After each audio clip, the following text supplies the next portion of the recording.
कल कश्मीर के कुपवाड़ा में एक घटना घटित हुई जिसमें हमारे सीआरपीएफ के 2 बहादुर जवान मारे गए और साथ ही साथ जम्मू कश्मीर पुलिस के भी 2 जवान हमारे शहीद हुए। कई सेना के जवानों को भी गोलियां लगी थी। जानकारी मिली है कि हमारा सेना का जवान भी जो शहीद हुआ है। तो मेरे दिमाग में यह बात आई कि इस कल का कार्यक्रम यहां का निरस्त कर दिया जाना चाहिए, क्योंकि बहनों भाइयों, इसे मेरी कमजोरी कोई कहे अथवा जो भी कहे,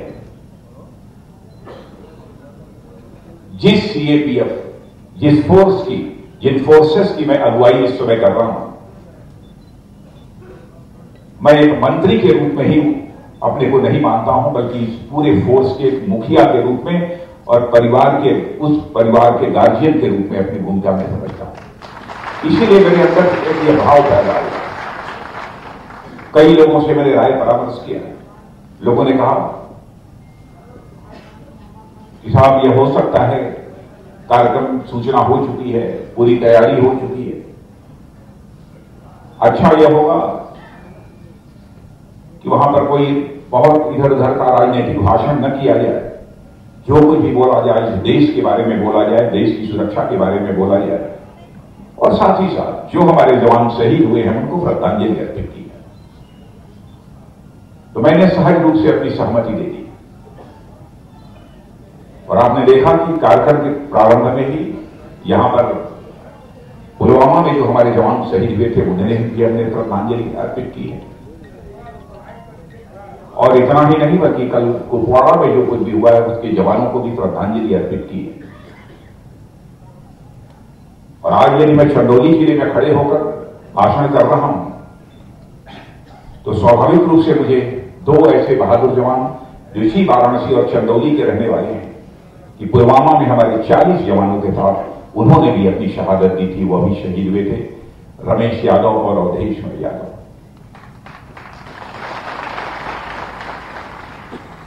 उन्हें भी मैं अपनी श्रद्धांजलि अर्पित करता हूं। और मैं यह मानता हूं कि आतंकवाद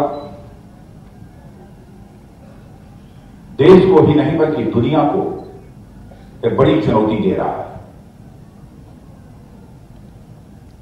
और आतंकवाद से केवल भारत ही प्रभावित नहीं है, बल्कि दुनिया के अधिकांश देश आतंकवाद से इस समय प्रभावित हैं। लेकिन मैं आपको बताना चाहता हूं बहनों भाइयों, विश्वास रखना, भरोसा रखना कि यह सिलसिला ऐसे ही आगे नहीं बढ़ेगा। और हमारी गवर्नमेंट ने भी यह फैसला कर लिया है, हमारे प्रधानमंत्री ने भी यह फैसला कर लिया है, हम लोगों ने मिलजुल कर यह फैसला कर लिया है कि अब आतंकवाद के खिलाफ निर्णायक जंग होनी चाहिए और भारत की धरती से आतंकवाद का सफाया होना चाहिए।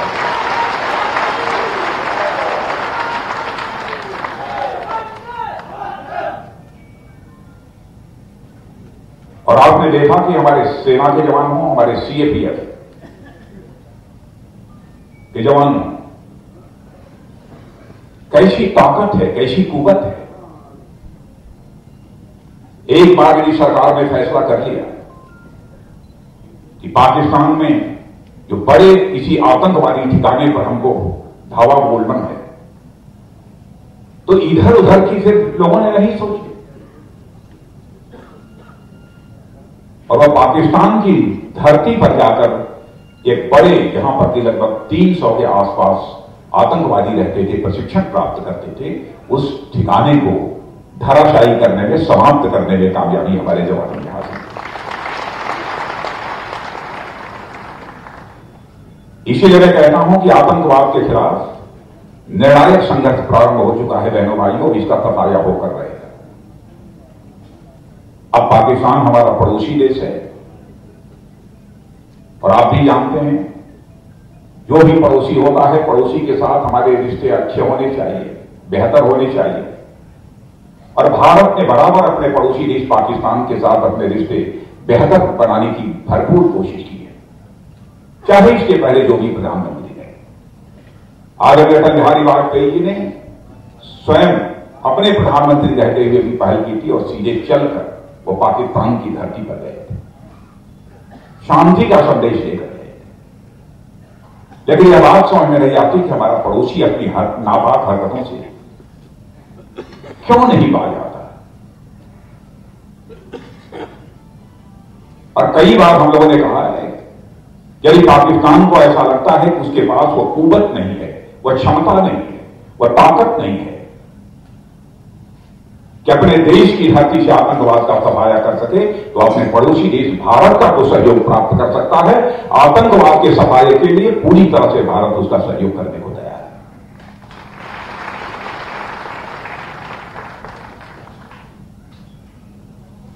लेकिन यह बातें भी उनकी समझ में नहीं आ रही। लेकिन आपको जानकर खुशी होगी कि मेरे बहनों भाइयों, इस आतंकवाद के खिलाफ सारी दुनिया अब एक मंच पर खड़ी हो रही है। सारे जितने भी दुनिया के देश एक मंच पर खड़े हो रहे हैं। अभी आज के अखबारों में आपने पढ़ा होगा, organisation of Islamic cooperation OIC, दुनिया के लगभग 57 ऐसे देशों का यह संगठन है, मुस्लिम देशों का। यह इस्लामिक ऑर्गेनाइजेशन, भारत का कोई प्रतिनिधि इसमें कभी भी हिस्सा नहीं लेता था, कभी उसे आमंत्रित ही नहीं किया जाता था। एक बार कभी बहुत पहले किसी फखरुद्दीन अजीम अहमद साहब को शायद आमंत्रित किया गया था, लेकिन उनको भी वापस होना पड़ा। उसकी मैं चर्चा नहीं करना चाहता। लेकिन भारत की ताकत दुनिया की नजरों में कैसी बढ़ी है कि पहली बार OIC ने, ऑर्गेनाइजेशन ऑफ इस्लामिक कोऑपरेशन ने, उन 57 देशों का जो संगठन है, पहली बार भारत को वहां पर आमंत्रित किया है और ससम्मान आमंत्रित किया है। और हमारी विदेश मंत्री श्रीमती सुषमा स्वराज वहां गेस्ट ऑफ ऑनर के रूप में गई और उसको उन्होंने संबोधित किया था।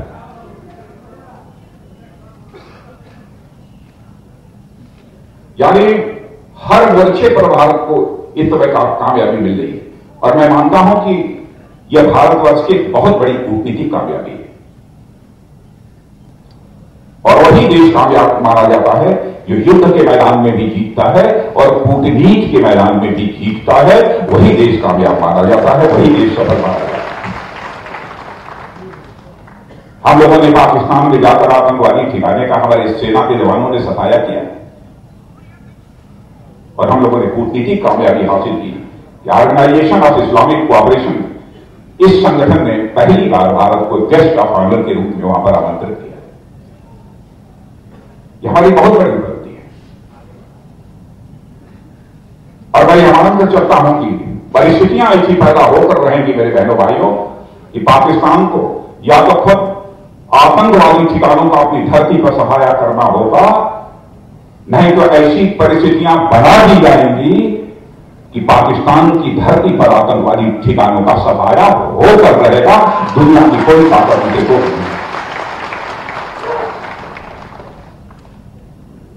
क्योंकि भारत ने सारी दुनिया को यह दिखा दिया केवल हम अपनी धरती पर ही नहीं मार सकते, जरूरत पड़ी किसी दूसरी धरती पर भी जाकर हम मार सकते हैं। यह कुव्वत, यह क्षमता भारत के अंदर पैदा हो। और आज हमारा भारत तेजी के साथ आगे बढ़ रहा है।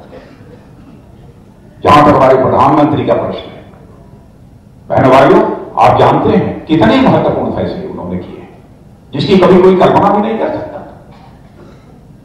क्या कभी कोई सोच सकता था क्या ऐसी भी कोई सरकार आएगी जिसका प्रधानमंत्री यह कहेगा कि भारत में 11 करोड़ ऐसे परिवार, 11 करोड़ परिवार, भले ही गरीब हों, भले ही उनके सिर पर कोई साया न हो, भले ही उनके हाथों में कोई रोजगार न हो, लेकिन बीमारी के कारण, उनका इलाज न होने के कारण वह दम नहीं तोड़ने पाएंगे, उनकी मृत्यु नहीं होनी पाएगी। और आयुष्मान भारत योजना के अंतर्गत यह फैसला कर लिया कि प्रतिवर्ष जिंदगी के लिए नहीं बल्कि प्रतिवर्ष 5 लाख रुपए का मुफ्त इलाज किया जाएगा। पहली बार भारत में ही नहीं बल्कि दुनिया में यहां आपकी सरकार है जिसने ये फैसला किया है। ये कोई छोटी बात नहीं है। और आपको जानकर खुशी होगी कि अब तक लगभग 17-18 लोगों ने आयुष्मान भारत योजना के अंतर्गत अपना इलाज कराया। यदि शकिया और चंदौली में भी ऐसे एक 2-4 लोग हों तो जाकर उनसे पूछिए। मैं यहां के सभी सांसदों और विधायकों से भी कहूंगा, ये गरीबों के पास आयुष्मान भारत का यह कार्ड पहुंचना चाहिए ताकि वह यदि बीमार होते हैं, भले ही हार्ट के पेशेंट क्यों न हो, कैंसर के पेशेंट क्यों न हो, उनका मुफ्त इलाज हो सके। यह व्यवस्था सुनिश्चित की जानी चाहिए और लोगों तक यह कार्ड पहुंचना चाहिए। यह कोई छोटी मोटी उपलब्धि नहीं है। ऐसे ही प्रधानमंत्री किसान सम्मान निधि, कोई कह सकता है कि 6,000 रुपए में रखा गया, यह कौन सी बड़ी राशि है। लेकिन बहनों भाइयों, मैं भी किसान परिवार का हूं, इसी क्षेत्र का रहने वाला हूं, मैं जानता हूं 6,000 तो छोड़िए, 500 रुपए की किसान के लिए कितनी कीमत होती है। शायद बड़े बड़े शहरों में बैठे हुए लोगों को इसका अनुमान न हो, यह अनुमान एक किसान को ही हो सकता है कि उसकी कितनी कीमत होती है। और गोरखपुर की धरती से हमारे प्रधानमंत्री ने लगभग 1 करोड़ से अधिक किसानों के खातों में पहली किस्त की 2,000 रुपया डाल दी है और पूरे 1 वर्ष में 6,000 रुपया की वह धनराशि प्राप्त होगी। अरे शुरुआत तो की, आज तक तो किसी ने बहुत गंभीरतापूर्वक सोचा ही नहीं, लेकिन कम से कम उन्होंने शुरुआत तो कर दी है। और आगे कभी होगा तो लोग यही का किसान, इसी देश का किसान यह मांग करेगा कि 6,000 से प्रतिवर्ष इसे बढ़ाया जाना चाहिए, 8,000 किया जाना चाहिए, 10,000 किया जाना चाहिए। लेकिन रास्ता तो आगे के लिए खुला है और जो भी आएगा आगे के लिए वह संसाधन इकट्ठा करेगा।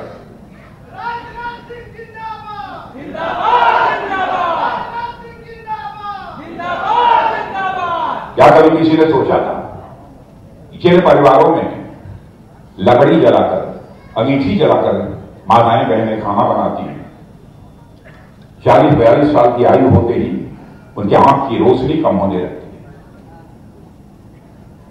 उनको भी खाना बनाने के लिए उनके घर में भी गैस सिलेंडर होना चाहिए। पहली बार किसी सरकार ने सोचा है, बहनों भाइयों, तो हम लोगों की सरकार ने सोचा है, पहली बार किसी प्रधानमंत्री ने सोचा है तो हमारे मोदी जी प्रधानमंत्री ने सोचा है। और उस संकल्प तो उनका ये है कि आज तो हम 8 करोड़ ऐसे परिवारों में गैस सिलेंडर पहुंचा रहे हैं, लेकिन एक समय आएगा कि हिंदुस्तान में एक परिवार भी शेष नहीं बचेगा जहां पर कि खाना पकाने का काम कुकिंग गैस सिलेंडर के माध्यम से नहीं होगा। एक भी परिवार शेष नहीं बचेगा। यह भी हमारे प्रधानमंत्री का संकल्प है। 2022 आते आते हिंदुस्तान में एक व्यक्ति भी ऐसा शेष नहीं बचेगा जिसको कि अपना सिर ढकने के लिए साया न हो या कि अपना घर न हो। आज 1.5 करोड़ आवास निर्मित होकर लोगों को वितरित कर दिए गए और पहले भी आवास बनते थे, लेकिन 5 वर्षों में 25 लाख 30 लाख बनते थे और हम लोगों ने 5 वर्षों के अंदर ही 1.5 करोड़ से अधिक आवास बन गए। और पहले जब आवास बनते थे कभी दीवार खड़ी हो जाती थी तो छत नहीं होती थी, यदि मकान बन गया, घर बन गया तो उसमें शौचालय नहीं होता था, बिजली नहीं होती थी, पंखे नहीं होते थे। बहनों भाइयों, अब जो आवास बन रहे हैं वह आवास अच्छे बन रहे हैं, उसमें शौचालय भी होगा, बिजली भी होगी और जो परिवार आएगा उसको खाना बनाने के लिए कुकिंग गैस सिलेंडर भी होगा। इस प्रकार की मुकम्मल व्यवस्था पहली बार की है। क्या किसी ने सोचा था कि शौचालय भी घर घर में बनने चाहिए? गरीब परिवारों की माताओं बहनों को भी नित्य क्रिया के लिए बाहर जाने की कोई जरूरत न पड़े। पहली बार किसी सरकार ने सोचा है। सब तो सब मजदूर, खेतों में काम करने वाला जो है, अनऑर्गेनाइज सेक्टर से असंगठित क्षेत्र कहते हैं, करोड़ों की संख्या में लोग हैं। हमारी सरकार ने फैसला किया है उसकी 60 वर्ष की आयु पूरी होने के बाद उसे 3,000 रुपये महीने की पेंशन दी जाएगी। पहली बार किसी सरकार ने यह सोचा। अब यह है कि कुछ उसको प्रतिमाह देना पड़ेगा। उसकी शुरुआत 55 रुपये से हो रही है, लेकिन 60 साल की आयु पूरी होने के बाद इस बात की पक्की गारंटी रहेगी 3,000 रुपए की उसको प्रति मास पेंशन मिलेगी। ऐसे बड़े बड़े कदम भारत सरकार ने उठाए हैं। यदि मैं सारी चीजों की चर्चा करूं तो लंबा समय लगेगा, लेकिन मैं आप यहां के चकिया चंदौली के बहनों भाइयों से मैं कहना चाहूंगा कि आज जो यहां पर शिलान्यास हुआ है, जिस ग्रुप सेंटर का, सीआरपीएफ के ग्रुप सेंटर का, या कोई छोटा काम नहीं है। क्यों ये छोटा काम है? माताएं बहनें, बहुत बड़ा काम है।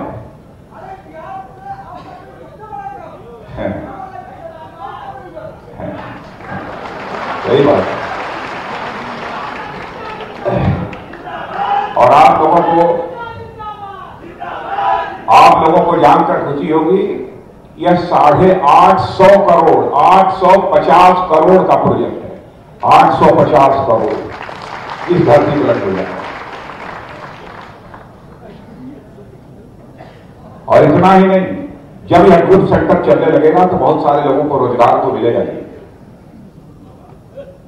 धान, चावल, दाल, यह सब पैदा करने वाले लोग, सब्जी पैदा करने वाले लोग, चकिया बाजार में इधर उधर सामान बेचने वाले लोग, स्वाभाविक है कि सबकी बिक्री भी अधिक होगी। लोगों को जब रोजगार मिलता है तो लोगों की क्रय क्षमता बढ़ती है और उसी से क्षेत्र का विकास होता है। तो इस क्षेत्र के लिए मेरे बहनों भाइयों, मैं समझता हूं कि एक बहुत बड़ा काम हो रहा है, जिसका कि शिलान्यास आज ही आप सबके सामने हुआ है। अब यहां के क्षेत्र के लोगों की जिम्मेदारी है कि जो भी हमारे यहां पर जवान अथवा जवानों के परिवार यहां पर शेष बचेंगे, रहेंगे, यहां पर जो रहेंगे, उन सबको आप अपने परिवार का सदस्य माने। उन सभी को आप अपने परिवार का सदस्य माने। मैं यह अपील आप सबसे करना चाहता हूं। और इतना ही नहीं, या आप कभी संकट में होंगे, इस ग्रुप सेंटर पर रहने वाले हमारे सीआरपीएफ के जवान अपनी जिंदगी हथेली पर लेकर आपकी मदद करेंगे, आपकी सुरक्षा करेंगे।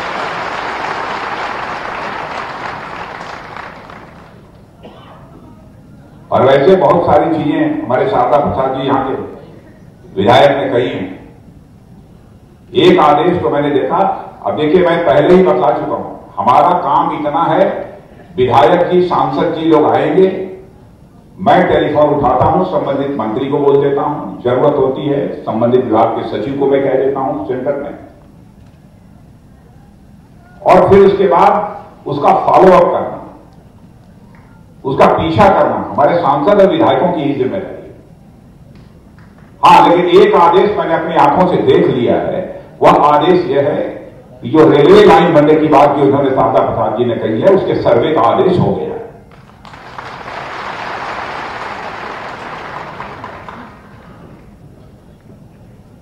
और शारदा प्रसाद जी ही मुझे यह बता रहे थे कि ये चौड़ीकरण जो इसको 4 लेन अथवा 6 लेन बनाने की बात इस संबंध में हो गई है।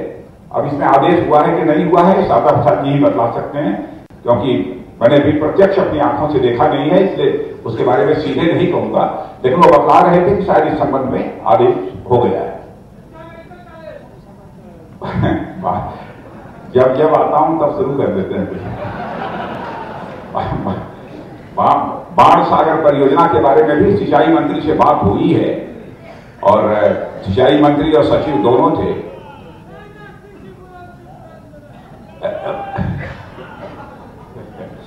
और उन्होंने कहा कि साहब इस पर मैं, अब चीजें प्रोसेस में हैं, चल रही हैं धीरे धीरे।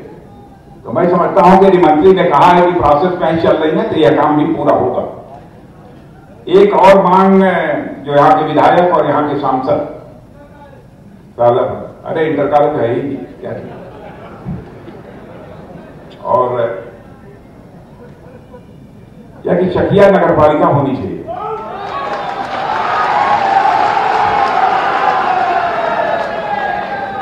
नहीं, लेकिन इसका मतलब है मत मानिए कि मैं यहां से कोई नगर पालिका कर दूंगा।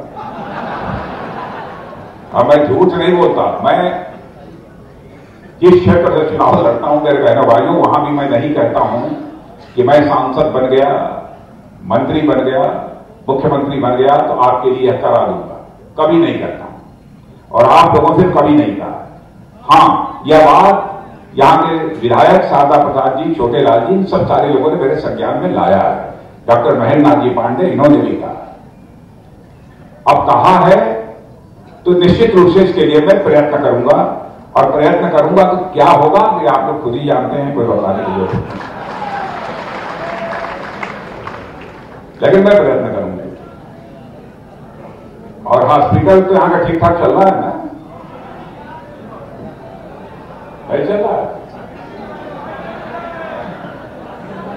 अभी? नहीं। अरे भाई, 100 बेड का हॉस्पिटल करा दिया था, अब क्या चाहिए?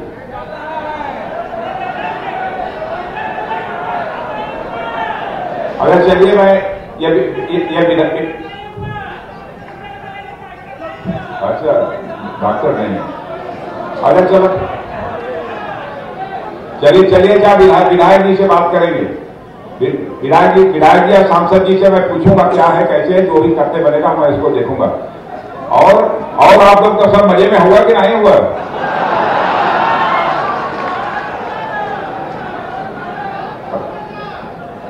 और कोनो परेशानी या दिक्कत वगैरह तो नहीं होना?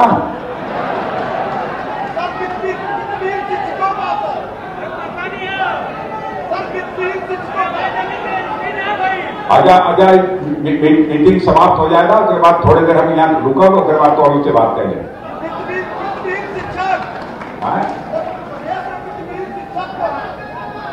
कौन शिक्षक?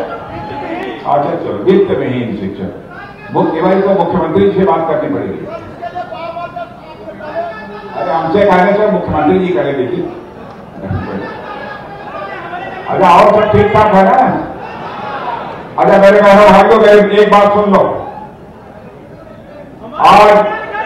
आज यदि हम लोग सुरक्षित हैं, यदि भारत के लिए सुरक्षित है, तो इसका श्रेय दिया जाना चाहिए भारत के सेना के जवानों को, सीएपीएफ के जवानों को और हमारे पुलिस के जवानों को दिया जाना चाहिए। और इसलिए मैं आप सभी से निवेदन करना चाहता हूं, एक बार दोनों हाथ ऊपर करके, और मैं मीडिया के लोगों से कहूंगा उधर देखिए आप लोग, अब दोनों हाथ ऊपर करके तालियां बजाकर उनका अभिनंदन कीजिए, ऐसे अपने सेना और सुरक्षा के जवानों का। मेरे बहनों भाइयों, बजाते रहिए। देखिए इधर से